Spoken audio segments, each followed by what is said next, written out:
ऋषि दुर्वासा के शाप से कैसे जन्मा केले का पेड़। हिंदू धर्म ग्रंथों में केले के वृक्ष को अत्यंत पवित्र बताया गया है। केले के वृक्ष में श्री हरि विष्णु और देवगुरु बृहस्पति का वास होता है।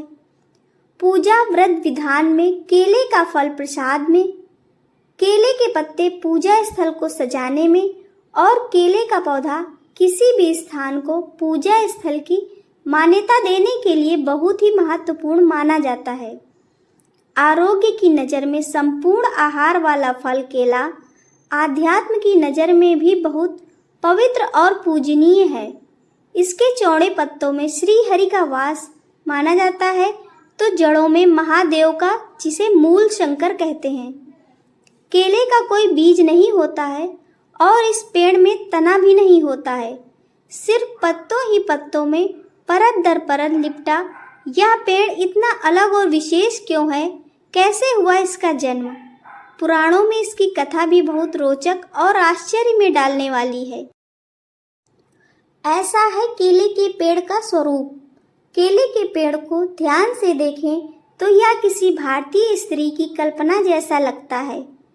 पत्तों पत्तों में लिपटा तना ऐसा लगता है जैसे किसी महिला ने साड़ी लपेट रखी है और सबसे ऊपरी भाग में फलों से लदी शाखानुमा आकृति जमीन की ओर ऐसे लटकती है जैसे फूलों से सजी हुई किसी महिला की चोटी हो।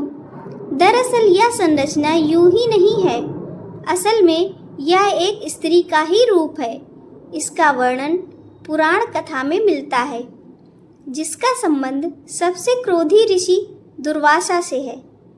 एक कथा के अनुसार महर्षि अत्रि और अनुसुईया के पुत्र दुर्वासा बहुत ही क्रोधी स्वभाव के थे, लेकिन उनके अंदर ऋषि संस्कार बचपन से ही प्रबल थे और वह 5 वर्ष की अवस्था आते आते ध्यान साधना में लीन रहने लगे थे। दरअसल दुर्वासा खुद महादेव के क्रुद्ध स्वरूप रुद्र के अंश से उत्पन्न हुए थे। क्रोध ही उनके स्वभाव का मूल था और वह तमाम ज्ञान हो जाने के बाद भी इसे नहीं त्याग सके थे। बड़े होते होते जब माता पिता ने देखा कि बालक के अंदर वैराग्य अधिक उत्पन्न हो रहा है और वह समाज की व्यवहारिकता को नहीं समझ रहा है, तब उन्होंने उनका विवाह ऋषि अम्बरीश की कन्या से करा दिया।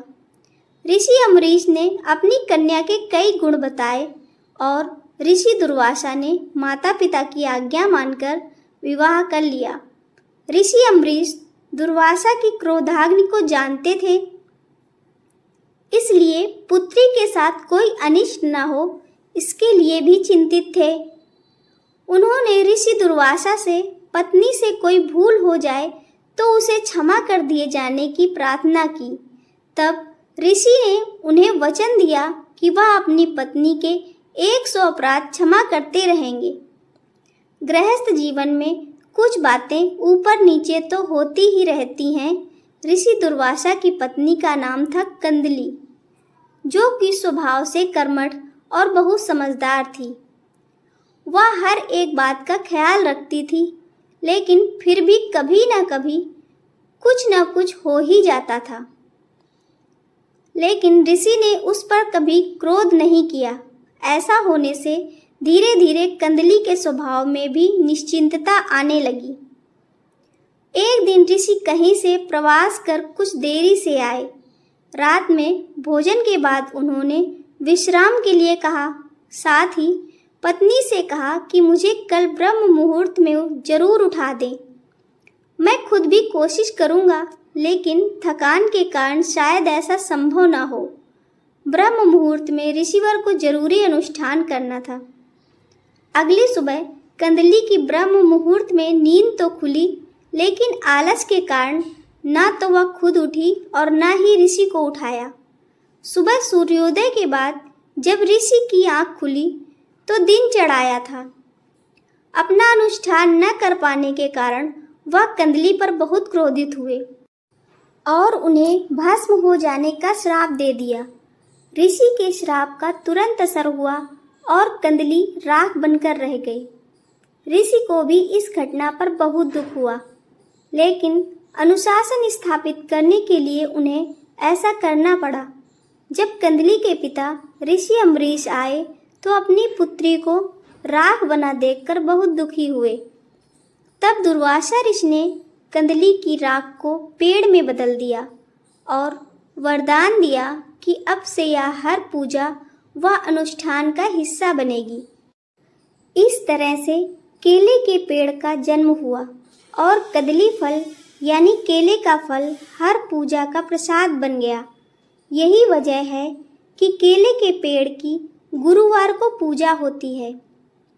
आपको यह जानकारी और कथा कैसी लगी कृपया कमेंट करके अवश्य बताएं। वीडियो पसंद आई हो तो वीडियो को लाइक और चैनल को सब्सक्राइब करें। धन्यवाद।